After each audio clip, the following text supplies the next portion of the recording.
Emotional intelligence. 5 ways to develop your emotional intelligence skills. Emotional intelligence is a vital skill that is often overlooked. Despite high emotional intelligence being a known key for success, many people don't cultivate this skill, mostly because they aren't sure how. Today we're going to talk a little bit about emotional intelligence. We'll tell you what it is, how you can develop it, and what emotional intelligence can do for you. What is emotional intelligence? Emotional intelligence sounds like something complicated, but it's actually quite simple. Emotional intelligence means that you are aware of your own emotions, as well as the ones of those around you. Understanding how emotions affect our everyday life is extremely useful. So much that websites like TalentSmart advise that 90% of successful people score very high when it comes to emotional intelligence skills. So, how are they learned? Below you'll find some tried and true methods to build up emotional intelligence on your own. Practice and learn how to actively listen. Active listening is an emotional intelligence skill that can get you very far in life. People want to know that you not only hear them, but you fully understand what they're saying. It's not just limited to words, however, as some people also express themselves in their body language. Pay attention to body language in friends and co-workers so that you can start to feel for what certain poses or other signs may indicate. Impatient tapping is a good example.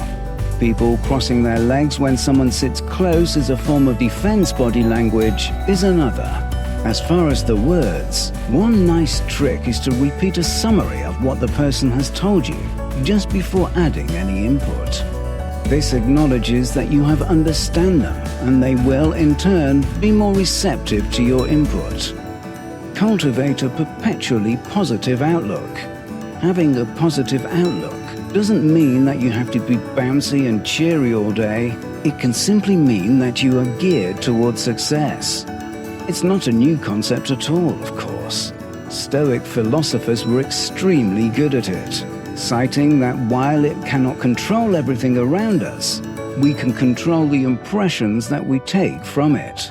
Never decide that your day is ruined. It's better to view problems as challenges or simply a way of breaking the tedious routines we tend to fall in over time. Find little things to look forward to that you know that you like, and try to do them in the morning to help boost morale. A positive outlook shows in everything that you do, and people pick up on it. If you let negative influences from a bad luck day color your words, actions, and body language, then others will notice and may become critical or defensive. Realize that criticism is often a gift. This is going to sound weird, but if you can master this little mind hack, then you are well on your way up the emotional intelligence scale. Criticism is difficult for most of us, but the key to overcoming it is to ask yourself a question. Are they right? If criticism is given to you and the person delivering it is correct, don't go on the defensive. Don't get angry. Realize that you've been given a gift. Getting genuine feedback on how we perform at work or in other activities doesn't always have to be viewed automatically as a bad thing. If someone gives you a criticism without a solution, then it might just be empty and not worth your time. But if you ask yourself how you might do things better and get an answer, either by asking the critic or yourself, then you now know you can do things better. Learn to accept criticism by acknowledging its true value, and then you'll understand that it's not always an attack. Your life and your emotional intelligence will benefit immensely. Know all your co-workers' names and socialize. People hate it when you forget their name. Plus, if we're being honest here, we'll bet that you don't like your name being forgotten either. Make a little extra effort to learn all your co-workers' names and to use them often. Be social, even if it's briefly in the break room. Walling yourself off at work is not always a good idea, and by showing that you can be a little social, you'll learn more about the people around you and also about yourself. Actively communicate and grow your communication skills. Aside from active listening, active communication is extremely important. The ability to effectively say exactly what you mean is priceless. It minimizes misunderstandings, and it shows you as an assertive leader. It's all about using the right words, not the right volume. Books can help, such as 30 Days to a More Powerful Vocabulary. But more important to your communication is pausing to choose your words. This keeps emotion from creeping into your communications, and that gets results, because people tend to take emotion on your part as an excuse to ignore your message. One simple trick is great for work emails. If a coworker makes a mistake or speaks disrespectfully, your first response might be to instantly fire off an email telling them how to fix something or pointing out that they're being unprofessional.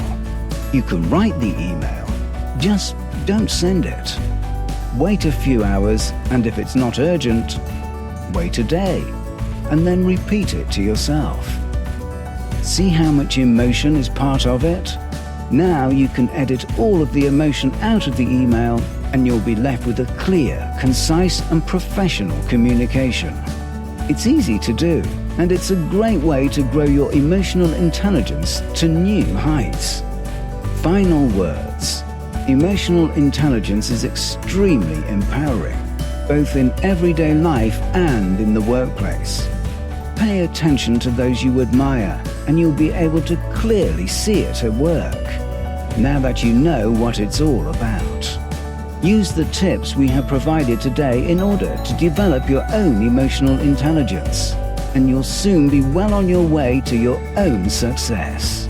You can count on it.